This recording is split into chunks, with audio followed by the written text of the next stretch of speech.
बिस्मिल्लाहिर्रहमानिर्रहीम। अस्सलाम वालेकुम नाज़रीन, आप यूट्यूब चैनल देख रहे हैं। मैं इमरान खान हूँ। नाज़रीन, अमेरिका ने कुछ ममालिक से जो मदद मांगी वहाँ से अब साफ इनकार आना शुरू हो गया। नेटो ने भी कोई मुस्बत जवाब नहीं दिया। नेटो में बहुत सारे ऐसे मुल्क हैं जिनको बराह रास्त डोनाल्ड ट्रंप ने नाम लेकर नहीं पुकारा, लेकिन उन लोगों ने अब जवाब देना शुरू कर दिया। ख़ास तौर पर जापान ने, ऑस्ट्रेलिया ने, इंग्लैंड ने, चीन ने और जर्मनी ने इनकार कर दिया। ये बड़े मुल्क हैं, ताकतवर मुल्क हैं। इन्होंने साफ कहा जनाब कि हम तो ये लड़ाई के अंदर नहीं आना चाहते और हम अपने बहरी जहाज़ नहीं भेजेंगे। इसमें जो जापान के वज़ीर दिफा हैं, उनका स्टेटमेंट बड़ा अहम है। उन्होंने कहा कि ट्रंप यूरोप से ऐसी क्या तवक्को रखते हैं जो ताकतवर अमरीकी बहरिया नहीं कर सकती। यानी आपकी बहुत ताकतवर अमरीकी बहरिया है, वो अगर काम नहीं कर पा रहे तो यूरोप से आप क्या तवक्को रखते हैं। ईरान जंग हमारी जंग नहीं है, ना ही हमने उसे शुरू किया है। जंग में शामिल नहीं होंगे, ये जर्मन वज़ीर दिफा स्टेटमेंट दे चुके हैं और डोनाल्ड ट्रंप को ये दो टोक जवाब उन्होंने दिया है। ऑस्ट्रेलिया, आपको पता है, जापान, ऑस्ट्रेलिया और इंडिया और एक अमेरिका, ये चार मुल्क एक क्वाड के मेंबर हैं और ये इनका बहरिया का एक बड़ा ज़बरदस्त इत्तेहाद भी है। अब इसमें अमेरिका जंग लड़ रहा है। भारत ने अपने ऑयल टैंकर निकलवा लिए हैं सौदेबाजी करके ईरान के साथ, जबकि जापान ने इनकार कर दिया, ऑस्ट्रेलिया ने भी इनकार कर दिया। ये इस लड़ाई का हिस्सा नहीं बन रहे। ज़्यादातर मुल्क खामोश हैं, लेकिन जो मुल्क भी बोलता है, इंग्लैंड ने कहा कि वो इस लड़ाई का हिस्सा नहीं बनना चाहते। बरतानवी वज़ीर आज़म ने कहा कि ये मुश्किल सूरत हाल है और ये लड़ाई के ज़रिए से हल नहीं होगी, इसको बातचीत भी करनी पड़ेगी। और उन्होंने ये भी कहा कि तेल की कीमतों पर असरअंदाज हो रहा है मामला, महंगाई बढ़ेगी और इस सूरत हाल को हल होना चाहिए, लेकिन ये जंग आसान नहीं है, लड़ाई आसान नहीं है। फिर उन्होंने ये कहा वो इस लड़ाई का हिस्सा नहीं बनना चाहते। देखिए, बहुत सारे ममालिक का ना अमेरिका के ऊपर एतबार आहिस्ता आहिस्ता ख़त्म होता जा रहा है। डोनाल्ड ट्रंप एक आलमी किस्म की तन्हाई का शिकार हो रहे हैं, जो उनकी सियासी शख्सियत को और उनके किरदार को डैमेज कर रहा है। अमेरिका में उन्हें बहुत बुरी तरह डैमेज हो रहा है। यानी अमेरिकन हमेशा से ये सोचते हैं कि वो दुनिया को लीड कर रहे हैं। जो भी अमेरिकन प्रेसिडेंट कहता है, दुनिया पीछे चलना शुरू हो जाती है। लेकिन बड़े लंबे अरसे के बाद, बल्कि तारीख में हम पहली मरतबा देख रहे हैं, हालिया तारीख में, कि एक अमरीकी सदर है, वो एक फ़ैसला करता है, पूरी दुनिया पीछे से निकल जाती है। तो अमेरिका के अंदर भी इस बात को बहुत मायूसी से देखा जा रहा है कि डोनाल्ड ट्रंप की शख्सियत की वजह से या उनके कारनामों की वजह से आज दुनिया अमेरिका के पीछे खड़ी नहीं हो रही। और ये बात अमेरिकन बहुत माइंड करेंगे। डोनाल्ड ट्रंप पॉलिटिकली बहुत बुरी तरह अमेरिका में डैमेज हुए हैं। अब इसमें पाकिस्तान और भारत जैसे ममालिक वो खामोशी से ईरान के साथ बातचीत करके अपने तेल के टैंकर निकलवा रहे हैं। अभी एक पाकिस्तानी टैंकर निकला तेल का, ये तफसीलात मैं आपके सामने रख देता हूँ। ये ब्लूमबर्ग की एक ताज़ा रिपोर्ट है और उसमें यह बताया गया कि खाम तेल से लदा हुआ एक ऑयल टैंकर आबनाए हुर्मुज़ को क्रॉस करके पाकिस्तान की तरफ रवाना हो गया। ब्लूमबर्ग ने आज पीर वाले दिन ये रिपोर्ट दी है और उसमें उन्होंने ये कहा कि जहाज़ों की नकलो हरकत को, उसका डाटा जो है उसको नोट किया जा रहा है और पाकिस्तान नेशनल शिपिंग कॉरपोरेशन के ज़ेरे कंट्रोल एक ऑयल टैंकर जिसको कराची जाना है, ये एतवार के रोज़ ख़तरात से भरपूर इलाकों का सफ़र करते हुए आबनाए हुर्मुज़ को अबूर कर गया। और ये अब जनाब पाकिस्तान के परचम बरदार ये टैंकर जो है, ये अब पाकिस्तान की हदूद के अंदर दाखिल हो जाएगा और ये पाकिस्तान को तेल मिल गया। यानी आप अंदाज़ा करें कि पाकिस्तान ने भी ईरान से बात करके अपना तेल मंगवा लिया, भारत ने भी ये कर लिया, बांग्लादेश ने भी ये कर लिया, वियतनाम ने तो इमदाद भिजवा दी ईरान को, उनका तेल भी चला जाएगा। तो ईरान कई ममालिक को तेल के टैंकर ले जाने दे रहा है, लेकिन अमेरिका की मर्ज़ी से नहीं, अपनी मर्ज़ी से। चाइना का तेल लगातार गुजर रहा है आबनाए हुर्मुज़ में से। अब कई यूरोपीय ममालिक भी ईरान के साथ राब्ते कर रहे हैं और वो उनसे कह रहे हैं कि चलें ऑयल आने दें, कंटेनर आने दें, तजारत करने दें। तो ईरान अपनी शराइत के ऊपर ये रास्ते खोल रहा है। यानी आज आबनाए हुर्मुज़ को खुलवाने के लिए दुनिया डोनाल्ड ट्रंप के बेहतरीन हथियारों की तरफ नहीं देख रही। दुनिया डोनाल्ड ट्रंप या अमेरिका की तरफ नहीं देख रही कि आबनाए हुर्मुज़ को खोला जाए, बल्कि दुनिया ईरान के साथ बातचीत कर रही है। ये बहुत बड़ी तब्दीली है। अब ट्रंप की हालत ऐसी है कि उनके बारे में आर्टिफिशियल इंटेलिजेंस वीडियोस बनाई जा रही हैं। अमेरिका के अंदर मजाक उड़ रहा है, पूरी दुनिया में, यूरोप में, सोशल मीडिया के ऊपर भरमार है ऐसी वीडियोज़ की जो आर्टिफिशियल इंटेलिजेंस के ज़रिए बनाई गई हैं।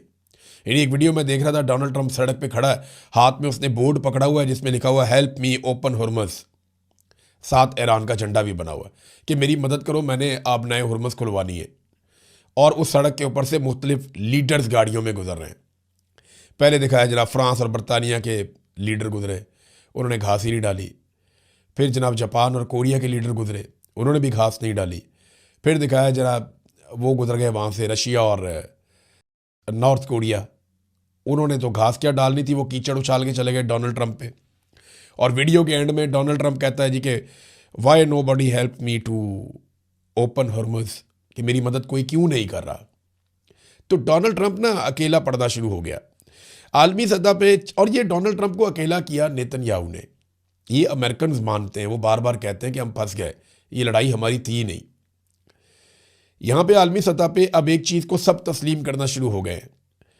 तमाम मीडिया के लोग, तमाम जितने भी तज्जियाकार हैं, वो ये बात कर रहे हैं, अमेरिकन सबसे ज़्यादा ये बात कर रहे हैं कि नेतन्याहू ने डोनाल्ड ट्रंप को इस बात का यकीन दिलाया था कि जिस वक्त खामनेई को मार दिया जाएगा, यानी उसने कहा था कि खामनेई को मार दो, बाकी सब आसान हो जाएगा, अवाम खुद ही रजीम तब्दील कर देंगे ईरान के अंदर। ये नेतन्याहू ने डोनाल्ड ट्रंप को यकीन दिलाया था। और डोनाल्ड ट्रंप को इसलिए भी यकीन आ गया, कुछ अर्सा पहले ईरान में कुछ मुजाहरे भी हो रहे थे, लोग भी हलाक हुए थे, तो बड़ी अजीबोगरीब सूरत हाल थी। तो अब आयतुल्लाह खामनेई को शहीद करने के बाद 3 हफ्ते होने वाले हैं, और इन 3 हफ्तों में आयतुल्लाह खामनेई के बाद जिस ईरान ने बिखरना था, जहाँ पे रजीम तब्दील होना था, जहाँ पे अवाम ने सड़कों पे आ जाना था, वहाँ पे अवाम आयतुल्लाह खामनेई के हक़ में सड़कों पे आ गए। और इसके अलावा अब तक ईरान कोई 1200 से ज़्यादा मिसाइल दाग चुका है उस इंसिडेंट के बाद, और 3000 से ज़ायद, लगभग 3300 से ज़ायद ड्रोन भी ईरान ने मारे हैं पूरे रीजन में, ख़ासतौर पे इसराइल पे और अमरीकी अड्डों पे। तो जिस एक इंसिडेंट के बाद नेतन्याहू ने ये वादा किया था और दावा किया था कि खामनेई को मार दो, सब कंट्रोल में आ जाएगा, खामनेई की शहादत के बाद सब कुछ कंट्रोल से निकल गया। तो अमेरिका की और नेतन्याहू की असेसमेंट गलत थी, और नेतन्याहू ने अमेरिका को फंसा दिया एक दलदल के अंदर, जहाँ से अमेरिका ये चाहता है या तो वो बाहर आ जाए या बाकी लोग भी अमेरिका के साथ उसके अंदर फंस जाएं। अब नेतन्याहू की एक नई वीडियो आई थी, वो आपने देखी होगी, कॉफ़ी शॉप के अंदर कॉफ़ी पकड़ के कॉफ़ी पीते हुए अपनी उंगलियां भी चेक करवा रहा है कि मेरी उंगलियां 6 नहीं हैं, 5 हैं। तो क्या वो वीडियो ठीक है? तो आर्टिफिशियल इंटेलिजेंस का जो टूल है ग्रॉक, उसमें जब डाला गया तो उसने बताया ये डीप फेक है।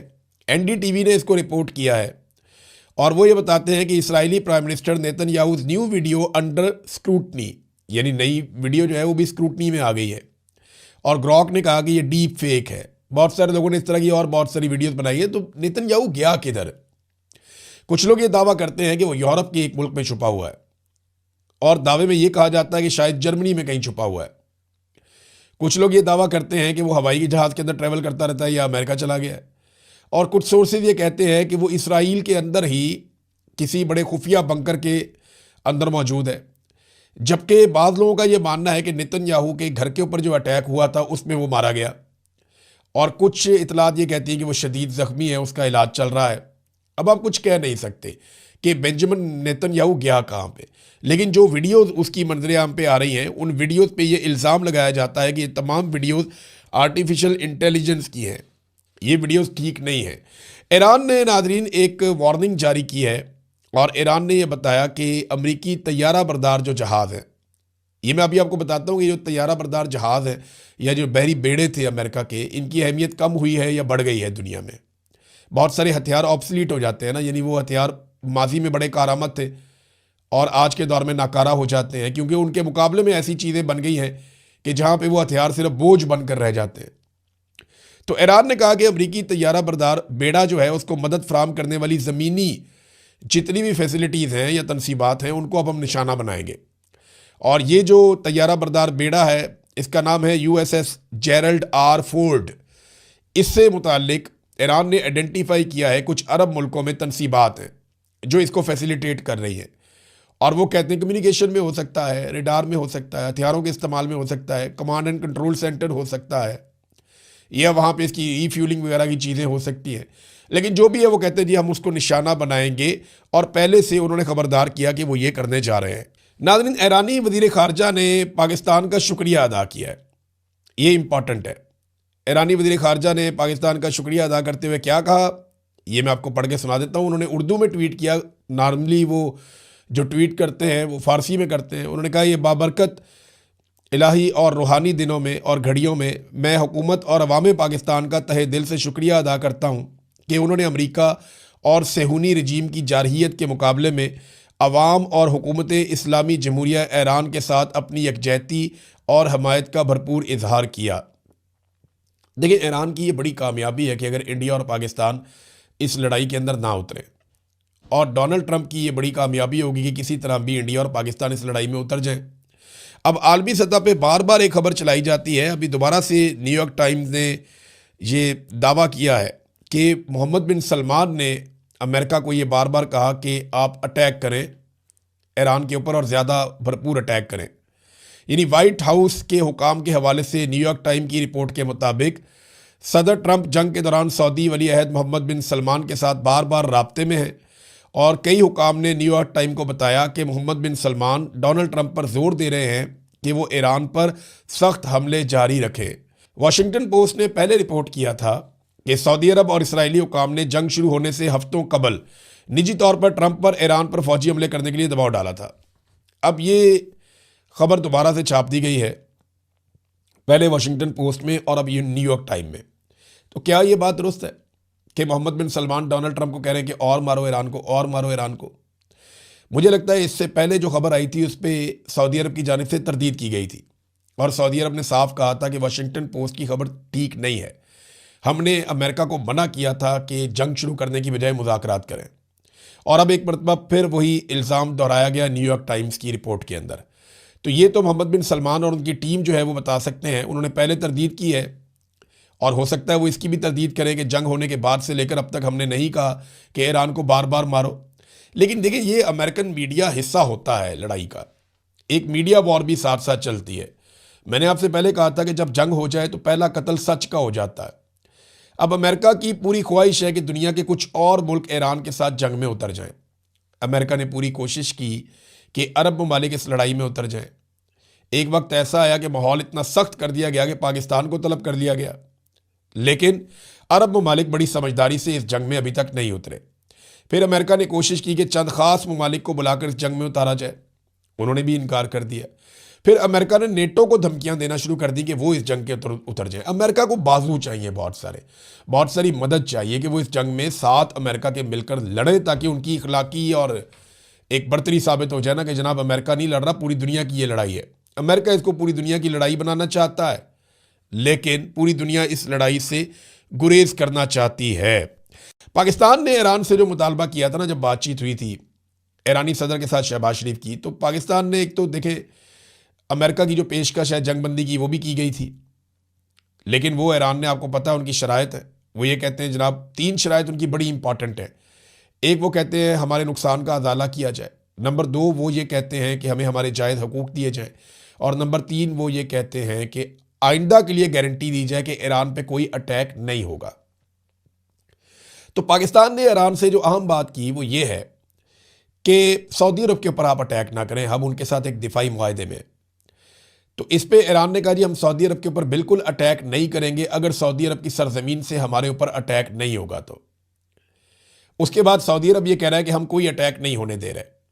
अब ईरान की जानिब से ये स्टेटमेंट आया बार बार कि हम क्यों सऊदी अरब पर अटैक करेंगे, हमने तो पाकिस्तान को कह दिया था कि सऊदी सरजमीन से हमारे पे अटैक नहीं होगा, तो हम सऊदी अरब पे अटैक नहीं करेंगे। अब ये जो हमले सऊदी अरब में कुछ ऐसी जगहों पे हो रहे हैं जो फौजी तनसीबात नहीं है, वो ईरान कहता है जी हम नहीं कर रहे, वो हमले कोई और कर रहा है। और सऊदी अरब को ईरान ने ये ऑफ़र किया कि आप इसकी इंक्वायरी करवा लें, आप इसकी तहकीकात करवाएं और पता करें कि ये मिसाइल और बम आ किधर से रहे हैं, हम ये बिल्कुल नहीं मार रहे। ये बात ईरान ने साफ की है। नाज़रीन, डोनाल्ड ट्रंप की वादा खिलाफी के ऊपर एक बड़ी ज़बरदस्त खबर आई है, वो खबर मैं आपके साथ शेयर करता हूँ। ये साबिक CIA एहलकार है लॉरी जॉनसन, ये CIA के साबिक ऑफिसर है। इन्होंने एक बहुत बड़ा दावा कर दिया है और बहुत बड़ा इंकशाफ कर दिया है। इन्होंने कहा कि जब वेनेजुएला के सदर को उठाया गया, मादुरो को, वेनेजुएला में से रात के आखिरी पहर में अमेरिकन फोर्सेस गई, उन्होंने जाके उठा लिया। तो वो ऐसे नहीं हुआ था। मादुरो को उठाने में जो मदद की थी वो उसके ड्राइवर ने और जो उसके चंद करीबी गार्ड्स हैं उन्होंने मदद की थी कि अमेरिका इनको उठाकर ले जाए। और उसके बदले में वादा किया गया था कि 50 मिलियन यानी 5 करोड़ अमेरिकी डॉलर दिए जाएंगे। अब ये वाकया जब हो गया, जब ड्राइवर ने भी मदद कर दी और गार्ड्स ने भी मदद कर दी, तो उसके बाद डोनाल्ड ट्रंप और उनकी हुकूमत मुकर गई और उन्होंने किसी किस्म की इनामी रकम नहीं दी। इस बात के ऊपर बड़ा रोला पड़ा हुआ है और लोग इसको ऐसे देख रहे हैं कि अमेरिका ने वादा किया था कि 5 करोड़ अमरीकी डॉलर्स दिए जाएंगे उन्हें जो मदद करेंगे मादुरो को पकड़वाने में, और जब मदद की ड्राइवर ने और गार्ड्स ने तो उन्हें कोई पैसा नहीं दिया गया। नाज़रीन, अमरीकी और इसराइली जंगों की सूरत हाल इस वक्त यह है कि दुनिया के अंदर जो सबसे मकबूल लोग होते हैं वो एक्टर्स होते हैं, फनकार होते हैं, और ये पूरी दुनिया को जोड़ते हैं, इनकी मूवीज़ पूरी दुनिया में जाती है। ये स्पेन के एक बहुत बड़े एक्टर हैं जिन्होंने ऑस्कर अवार्ड भी जीता हुआ है।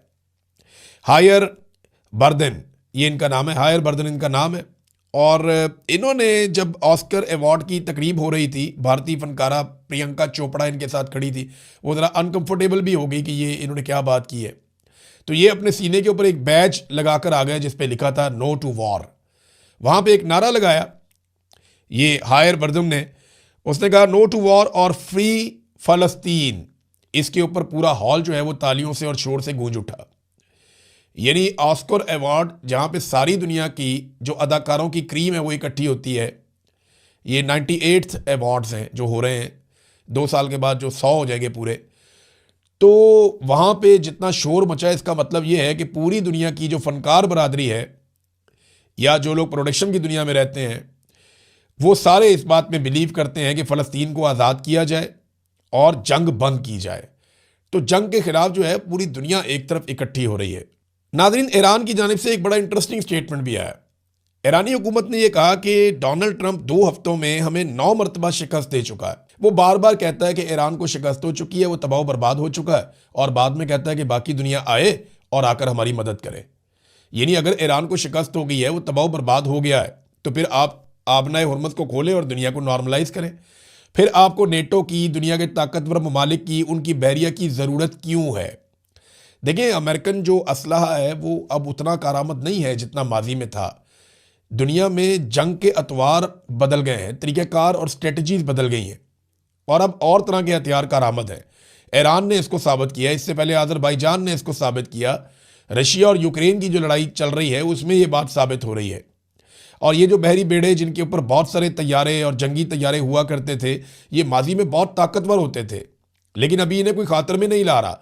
अमेरिका जिन बेड़ों को डराने के लिए इस्तेमाल करता था, आगे बढ़ाता था, अब उन्हें पीछे हटा रहा है कि ये तबाही ना हो जाए। ये एक बोझ बन गए हैं कि अगर इन्हें कुछ हो गया तो हमारा बहुत बड़ा नुकसान हो जाएगा। बिलियंस ऑफ डॉलर्स इनके अंदर इन्वेस्ट हुए हैं। तो ये अब अमेरिकन हथियारों के ऊपर भी दुनिया को वो एतबार नहीं रहा। महातीर मोहम्मद का एक बड़ा शानदार एक इंटरव्यू है, उसका एक हिस्सा मैं आपको सुनाऊंगा नेक्स्ट वीलॉग में, अब क्योंकि टाइम बहुत ज़्यादा हो गया है। तो अब तक के लिए इतना ही। अपना ख्याल रखिएगा, अपने इस चैनल का भी। अल्लाह हाफिज़।